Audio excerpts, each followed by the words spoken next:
The painful but vital lesson, otherwise known as, "Are you nuts, Master?"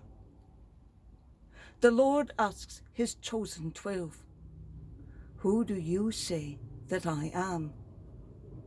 Simon Peter, the de facto leader of the 12, speaking for all, replies, "You, Lord, are the Christ." Peter said all in these words. His answer was correct, but then, surprisingly, Jesus charged them all to tell no one about his glory. Some wonder, why so radical a prohibition? The reason was very sound and valid. To call Jesus the Christ, the Messiah, is correct but incomplete. There is always a risk of proclaiming a false messianism, one of the human, rather divine origins. Consequently, from that time forward, Jesus himself gradually reveals his real identity, the paschal identity we find in the Eucharist. He explains that his mission will culminate in the glory of the resurrection, but only after the abatement of the cross. In other words, it would be revealed according to the wisdom of God, which, as St. Paul tells us, is not of this age, or of the rulers of this age.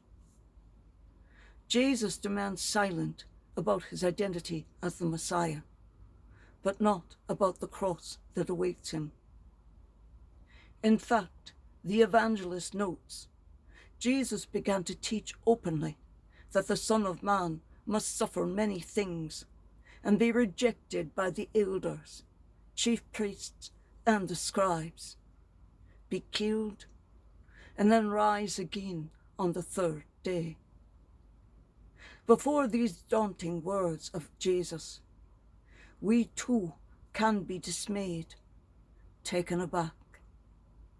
We too may openly cry out in fear or sympathy or simply pain for our beloved Jesus.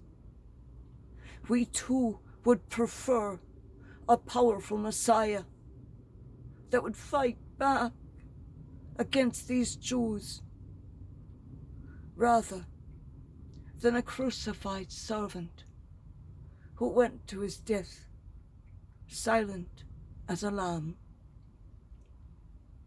The Eucharist is here to remind us of who God is. It does not do so in just words, but in a concrete way, showing us God as broken bread, God as love crucified and bestowed. We can add the ritual elements, but the Lord is always there in the simplicity of the bread to be broken,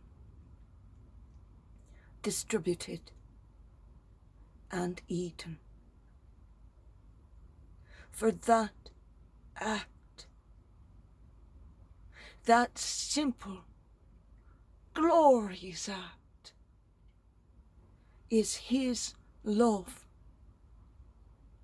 being bestowed, granted, and laid upon our hearts by him. He is there to save us. Christ became a servant to give us life. He accepted death. It wasn't a fair trade, but he thought it a good one.